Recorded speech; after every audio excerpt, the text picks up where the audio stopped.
nós estamos na Semana Nacional da Pessoa com Deficiência Intelectual e Múltipla. Em todo o país ocorrem ações que levam ao debate e mostram a necessidade de inclusão. Pois é, Rafaela, a legislação tem avançado para garantir direitos a esses brasileiros, como a exigência de reserva de vaga em empresas com mais de 100 funcionários. A Ilane é auxiliar de serviços gerais. O trabalho não garante apenas autonomia, mas tem ajudado o desenvolvimento e integração de Ilane, que tem síndrome de Down, um tipo de deficiência intelectual. O sistema cognitivo não funciona como deveria para a idade, mas nada impede que ela expresse o que significa o trabalho para ela. Eu amo trabalhar. A minha vida é aqui. Meu outro trabalho, meus amigos. Pedro, 24 anos, tem paralisia cerebral causada por complicações no parto. Ele não ouve e não enxerga muito bem, mas sempre foi estimulado pela família. Hoje, até trabalha. Eu pensei que eu não era capaz, mas como isso aqui me fez mudar o lado, então aí eu tô vendo que eu sou mais capaz, não só com o emprego, mas na vida pessoal também. O chefe é só elogios. Ele é um parceirão nosso, o Pedro é muito bacana, a gente se dá muito bem, tudo que a gente pede para ele faz na hora, pontualmente. Com 100 ou mais funcionários, a empresa é obrigada a preencher de 2% a 5% dos cargos com beneficiários reabilitados ou pessoas com deficiência.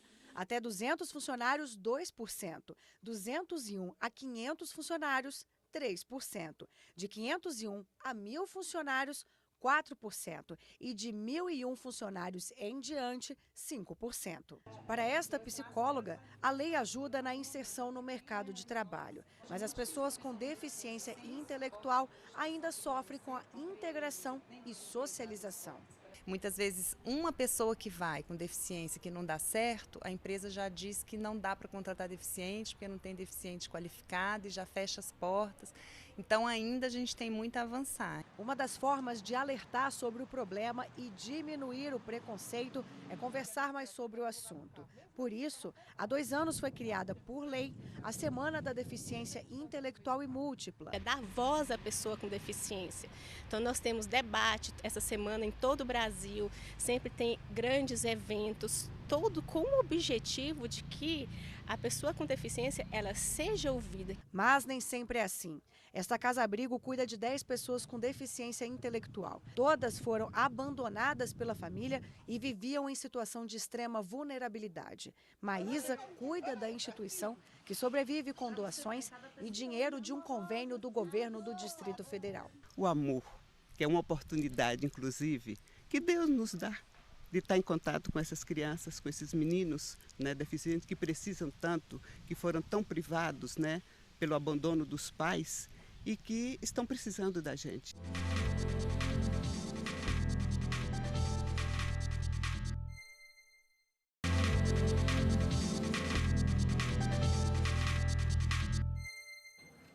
E para dar continuidade ao assunto, a gente recebe agora aqui no estúdio da TV Justiça o presidente da Comissão Nacional dos Direitos da Pessoa com Deficiência da OAB Nacional, Joelson Dias. Seja bem-vindo, muito boa tarde. Muito obrigado, senhor, que agradeço o convite. Doutor Joelson, como vimos na reportagem, a instituição dessa Semana Nacional dá visibilidade a essas pessoas. E leis também me parece que não faltam.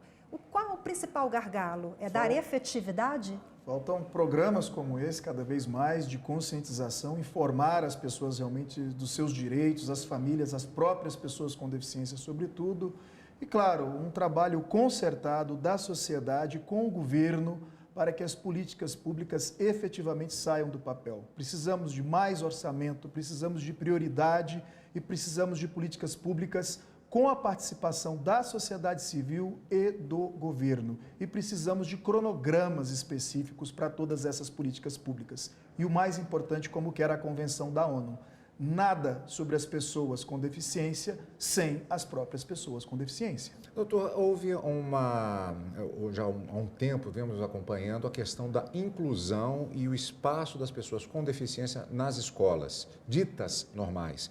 Mas também não é o caso de parcerias para se complementar justamente com aquelas entidades que já trabalham justamente no desenvolvimento das pessoas com deficiência. Não falta um pouco mais de parceria justamente, não para se eliminar as escolas públicas ou particulares, mas a parceria entre todas essas entidades. Não falta um pouquinho disso? O que se espera é a educação inclusiva, ou seja, que a escola efetivamente receba e tenha todas as condições, pública ou privada, de receber as crianças com deficiência. Isso está na Convenção da ONU, isso está na Constituição brasileira e isso já é, inclusive, decisão do próprio Supremo Tribunal Federal sobre a educação inclusiva.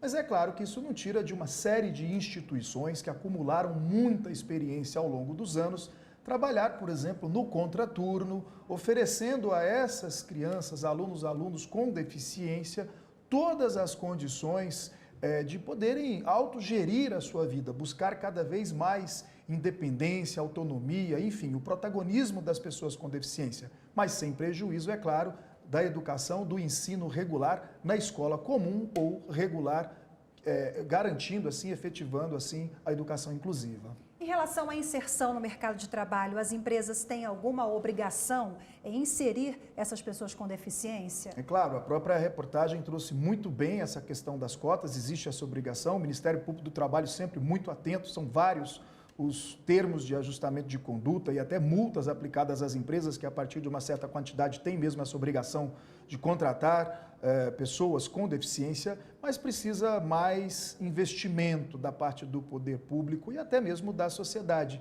criando uma maior capacitação. Precisamos identificar onde estão essas pessoas com deficiência, catalogar, oferecer a essas pessoas com deficiência cursos de capacitação. E aí sim, para que as empresas tenham, inclusive, um número maior de pessoas com deficiência à disposição para a contratação. E temos que criar condições de viabilizar essa inclusão, inclusive nos casos das deficiências mais severas. Não dá para pensar que se vai contratar ou cumprir com a cota contratando só determinado segmento de pessoas com deficiência. Isso tem que ser abrangente, mas isso depende de muita sensibilização, muita conscientização, porque mais do que a questão legal, de uma certa forma, lei, direitos existem já garantidos há muito tempo, falta a sua efetivação. Mais importante, de uma certa forma, ou não menos importante do que isso, é vencer o preconceito, vencer o estereótipo, vencer a discriminação. Ok, Joelson, muito obrigada mais uma vez pela participação do senhor. Uma boa tarde. Muito obrigado pelo convite.